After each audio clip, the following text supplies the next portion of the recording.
Welcome back, everybody. My name is Christopher West. I am your host, and welcome to Uncommon Sense. We're gonna jump right into it. Today's episode is gonna be about the basics of neuroscience. Now, a few things I want to get out of the way really quick. This episode is very important to explain the next couple episodes that are coming down the line. These are very important because this will help you understand how it's applying in your life.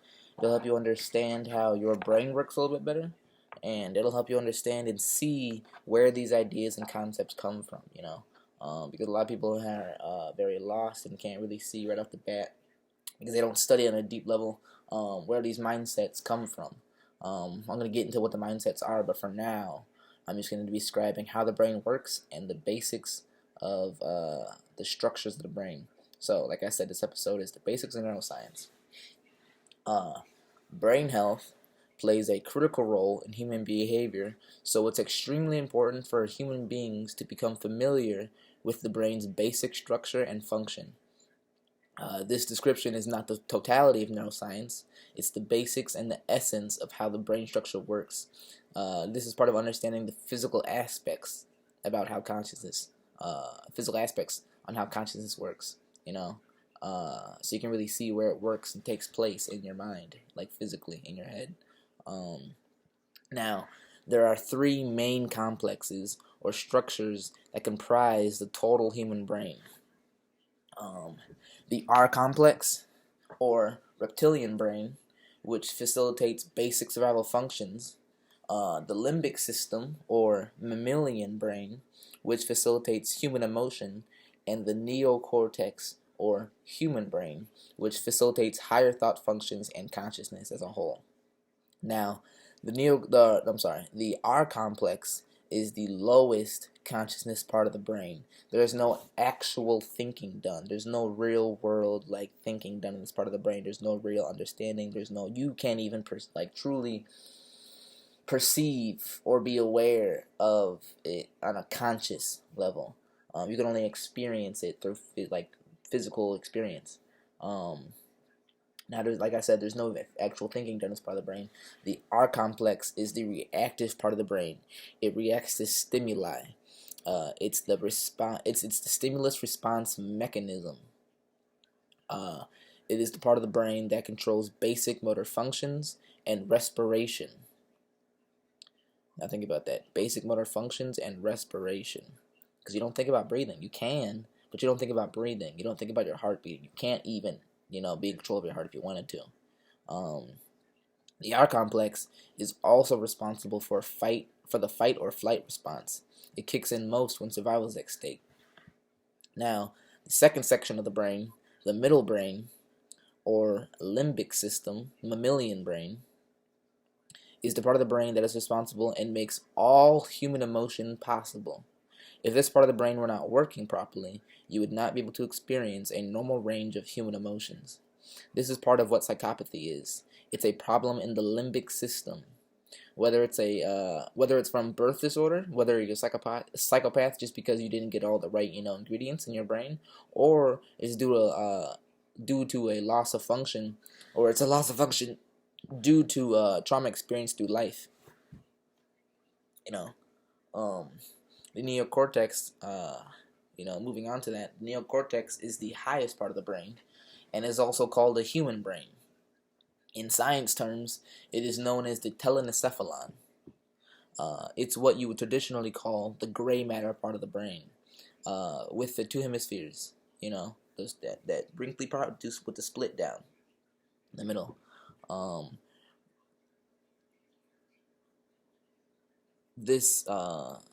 So this part of the brain is responsible for all human functions of thought, the way of human behavior that actually separates us from the animal kingdom.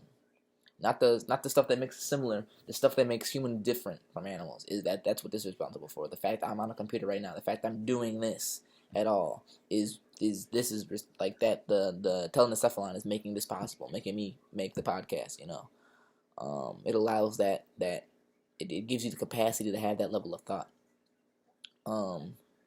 Now, it gives you, like I said, higher thought functions such as logic, intuition, creativity, and etc. The brainstem and the cerebellum are the physical components that comprise the R-complex. Now, once again, there's no actual thinking done with this part of the brain. It's the reactive part of the brain. It's the stimulus reactor. Talking about the R-complex, not the human brain, not the neocortex, the R-complex, lowest part of the brain.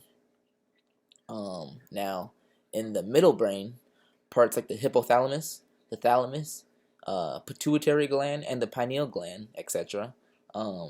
Again, the mammal brain, this is where the condition and illness of psychopathy originates. Like I said earlier, either from birth disorder or trauma over the years has caused a person to numb and suppress that part of the brain as to cope with the surrounding environment. That's a level of evolution. Evolution isn't as slow or as such a big group thing as people think it is right off the bat. Evolution is a very individual type thing. That man whoever becomes a psychopath has learned how to suppress a part of the brain so as to not go crazy, possibly even kill themselves. Granted, it's regardless a negative thing, being a psychopath, not having the ability to have emotions, but it shows what consciousness is willing to do and able to do in order to keep you alive.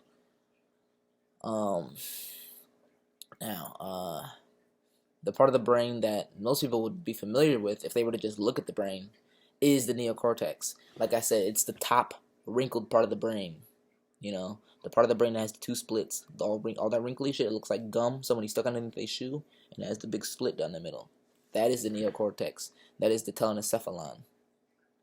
Now, what you have to understand is about the telencephalon, or the hemispheres of the brain. We're going to refer to it as the hemispheres of the brain. The telencephalon is both hemispheres. But just so you know for a fact, there are two hemispheres. So first of all, both hemispheres, the hemispheres, are bilaterally symmetrical. And they generally, this isn't total, they generally control different functions of thought. Now, that does not mean 100%.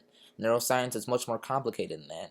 But in general, the left part of the hemisphere, the left part of the brain, is what governs logic, analytical thought, and scientific and mathematical thinking, as well as linear thought processes, physical world tasks, and details, being able to break things down and analyze them. So this is the breaking things apart into smaller components and analyzing the pieces. That's what the left brain does. You can look at the left brain as a series processor. It has to go into this part first, and then here, and then here, and then we can spit out an output. Our creative side, the right part of the brain governs or facilitates, makes possible human creativity.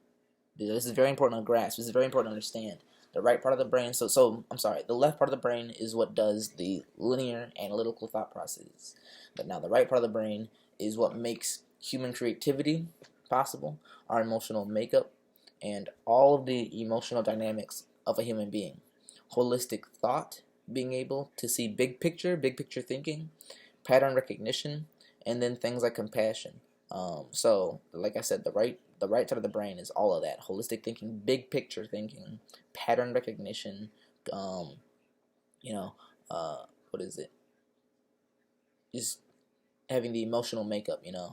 Creativity. So, like I said, but let's go back to my first episode, back to the water bottle. Somebody at first, you didn't think of how to do it first. You think about the thing you think of it as a whole first.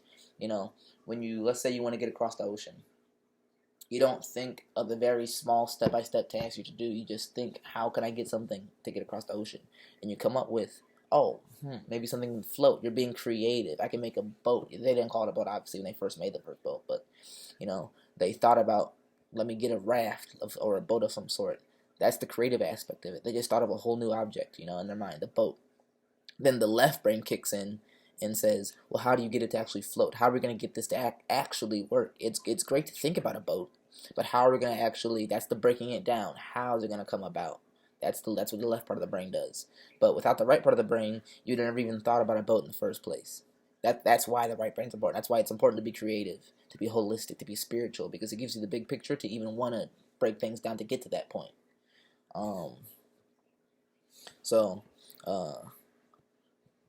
With a balance of both, with balance of right and left hemispheres, that's where you get things like compassion, nurturing, care, and ethics. Like I said, which is ultimately derived from a balance of both hemispheres, because you need a balance of true linear and analytical thinking, as well as being able to have real pattern recognition and compassion, and come to an understanding of real ethics. Now, if the left brain becomes chronically dominant, let me pull up my slide now. So I have a couple slides, and I also have a screen projector now. Or not a screen projector. I'm sorry. I have a screen recorder now. So what I'm gonna do is I'm gonna show you guys what I have, and this is the slide, the mental schism. I'll have a whole episode on this mental schism, but now intellect. Now, back in the day, when all this information was coming out, all this, sorcery hoo-ha, back in the day, this wasn't neuroscience. It was, magic back in the day. It was black magic, learning how the human mind works, learning this. It was literal magic back in the day. That's what it was called. So they didn't give it scientific terms, They didn't give it, they didn't call it the telencephalon. They didn't call it the human part of the brain.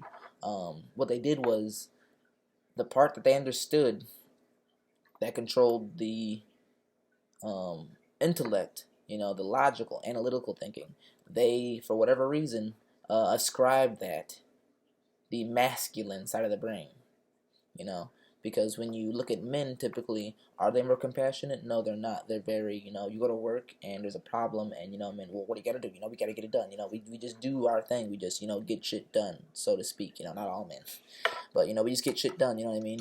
We're not really the compassionate ones. We're just to do it, So, the left side of the brain was coined the masculine, while the right side of the brain, or intuition, was called the feminine. Now, people, especially like in my age group, in this day and age, for some reason, just the term masculine and just the term feminine offend people nowadays. Just by saying logic, reason, and analytical thought is masculine offends people. For whatever reason, people take everything personally nowadays. But just by saying that those are masculine aspects, while at the same time feminine aspects are intuition, creativity, those aren't negatives. Like, you can't, we're not saying the masculine's better. Like, the analytical thinking is not better than the creative thinking. You know what I mean? The logical thinking is not better than the pattern recognition. They're all equally important, but they have their own aspects. They have their own, they focus on themselves more. And you can see it in women. You can see it in men. You can see why they coined them those terms. Because women, I would consider more compassionate. I would consider women more intuitive, A woman always knows when you're cheating. You know what I mean? A woman always knows when you're lying. Niggas are dumb. Dudes are fucking stupid. We don't care. We don't really care. We just don't give a fuck. We're just analytical. We just, you can see it readily. You can see why they did that. But pretty much, so, as you can see, so it was called the masculine and feminine. But for now, now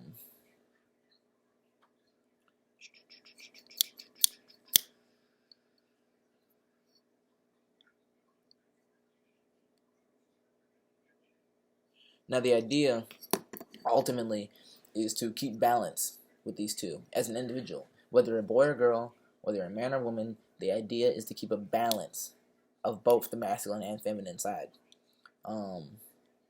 because when you're doing that, when we have a balance of the two, that is when we're operating under all cylinders, so to speak. That is when real consciousness and pattern recognition is developed, because you can be compassionate all day and you can see the patterns, but if you're not logical, you'll keep letting the same thing happen to you. Even though you see the patterns, you're so compassionate, you don't care. You're not being logical. You're not realizing that it hurts you. Same thing is when you're just analytical. When you don't see the patterns changing, you don't see this and that. You're only analytical. You're never going to let anybody in for a second chance. You're not going to care. You're going to be heartless. So you need both. Also, when real morality and ethical consideration is put into practice and distinguished, that's when that happens, when you have a balance.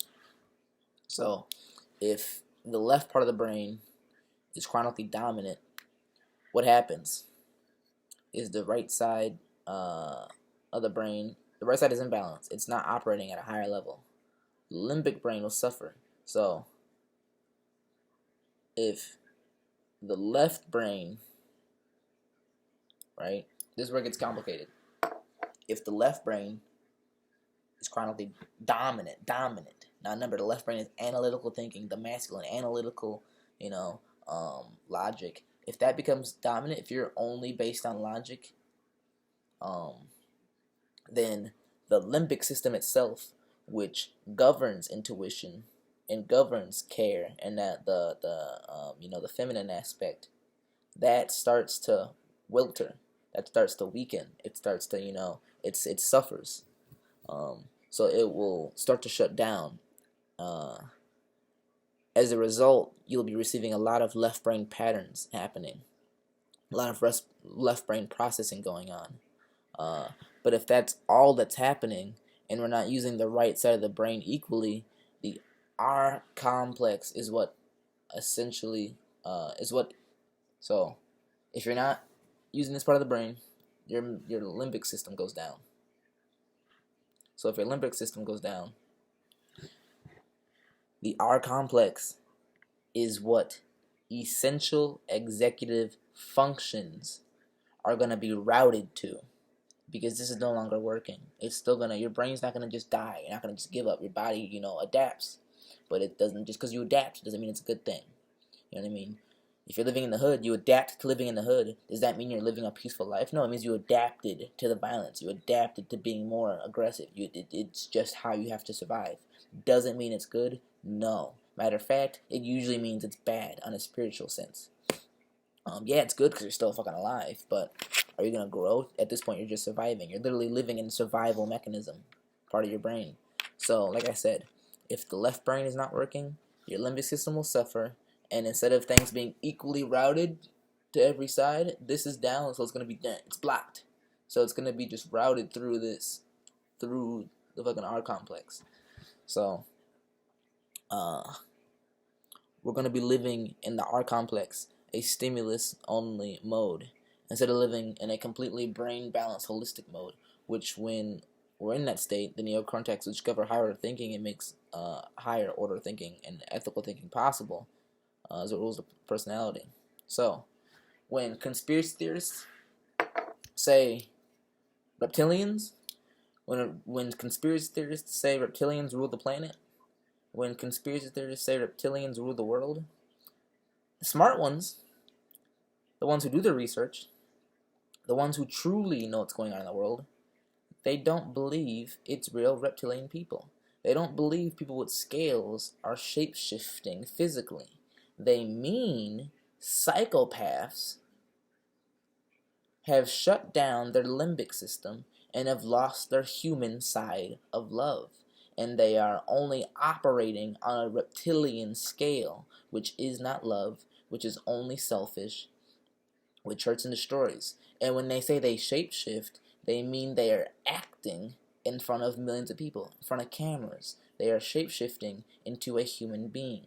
They're actually reptilian scum. They're actually non-caring, non-loving. You can almost consider it a different entity, because our brain and how it works is what makes us what we are. The way a dolphin's brain works is what makes a dolphin, you know what I mean? If you could, that's why in SpongeBob, he wanted to put his brain in a robot. The brain is what makes you function the way you are. The brain is what makes you what you are. You put a chicken brain in a dolphin, it's going to act like a chicken now.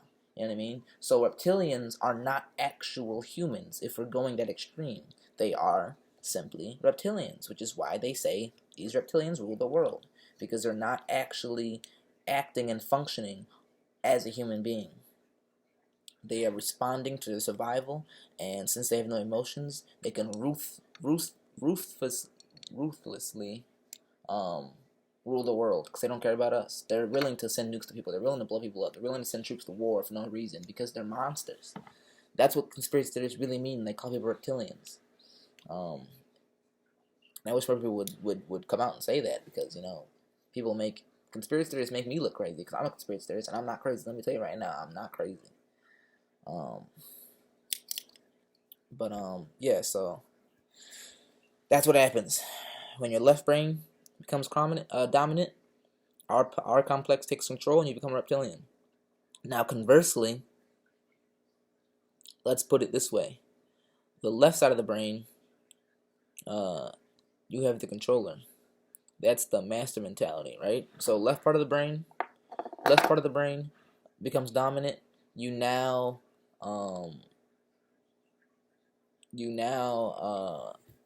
are the master. You don't have emotions. You now care about yourself only. You're now strictly the one in control. That's the master mentality. Conversely, opposite that, if the logical side breaks down and falls apart, then your responsive side is going to fall apart. So, like I said, so the left brain falls apart. That's the slave mentality. I won't stand up for myself. Oh, no, I'm sorry. That's the right side that falls apart. So, if the right side of the brain becomes chronically dominant, the exact opposite happens with the structures of the brain. The R-complex shuts down. It will not work properly, which the R-complex is necessary. It makes you stand up for yourself when you're under attack. Again, it's the fight or flight response. In a dangerous situation, you got to know whether to fight or get out of dodge. That mechanism is necessary when there's danger, because what happens if you freeze? You know what I mean? So people who just freeze think it's fight or flight. That's why most people in society, they have the slave mentality. They're R-complex. That's the problem. People who rule the world are ruthless monsters. Their R-complex is taking overdrive. But us, regular civilians, your mom, your brother, your sister, your neighbors, your teachers, regular people you see every day, we don't react. We believe the police should be the ones responding. We shouldn't respond. Call the police. Don't defend yourself. That's because their R-complex is falling. So when you're walking down the street and you see someone come up to you tonight, people, they freeze. They don't move because there are complex. There is no fight or flight. You're not running away. You're not defending yourself in any shape or form. You're not running away from the danger, and you're not defending against the danger. You're accepting the danger subconsciously. That's why people freeze, because their R complex is not working.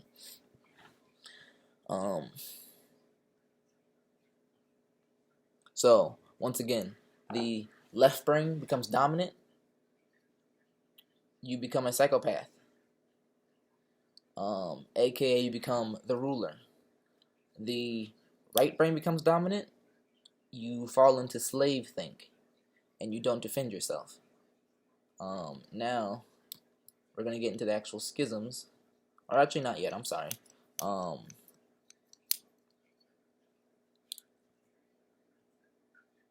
So, like I said, you fall into slave think. You fall into slave think, or you believe you have authority of some sort over people. So the neocortex has two hemispheres of the brain. The left brain largely facilitates logic and science, while the right brain largely facilitates creativity and compassion. When both hemispheres are in balance, the neocortex acts in its proper role as the executive command center of the whole human brain.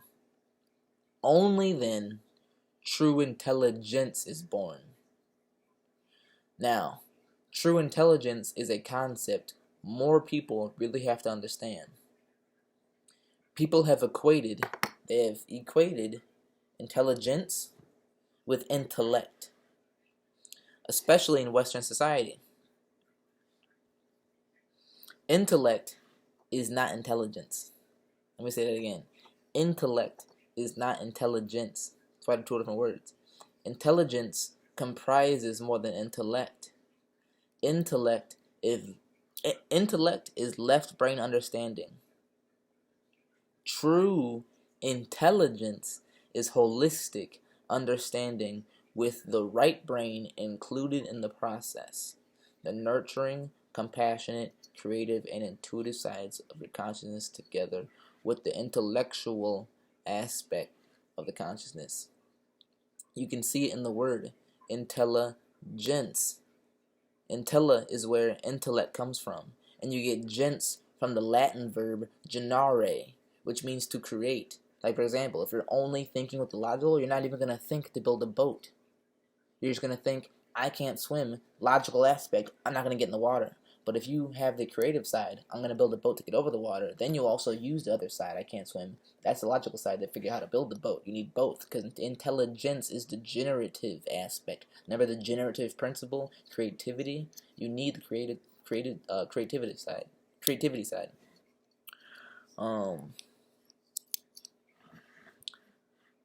So it's the creative aspect of the personality, or the right brain. So intellect plus creativity, logical thinking plus nurturing, and compassion. That's real intelligence. Holistic intelligence. Most people in society are not in holistic intelligence. They are in one form of brain imbalance or another. Now we can watch in our lives how this manifests. If a human being's left brain hemisphere becomes chronically dominant, the RComplex takes over executive function of the brain, and the person will be ruled by selfishness and base desires, and develop a personality based in domination and control. Conversely, if a human being's right brain hemisphere becomes chronically dominant, the limbic system will take executive function of the brain, and the person will become ruled by their emotions and develop a personality based in submissiveness and naivete. Like I said, slave think mentality. Now, this episode is very important because that is the physical proof and the physical explanations of how it works in your mind physically. The schism is me explaining, which is the next episode. I'm already almost 30 minutes in. The schism, which my next episode is going to explain how all of those mental issues, all of these things, the brain imbalances, manifest in our lives, and how it shows how and who is controlling us and for what reasons. So stay tuned. Hopefully this made a lot of sense. Hopefully I didn't sound too dumb. Hopefully I didn't sound too smart for some of y'all. But like I said, please study this, research it, look it up, rewind the video if you missed something. But really ask me some questions. Ask yourself some questions. But that's it for now. This is Christopher West, Uncommon Sense, signing off.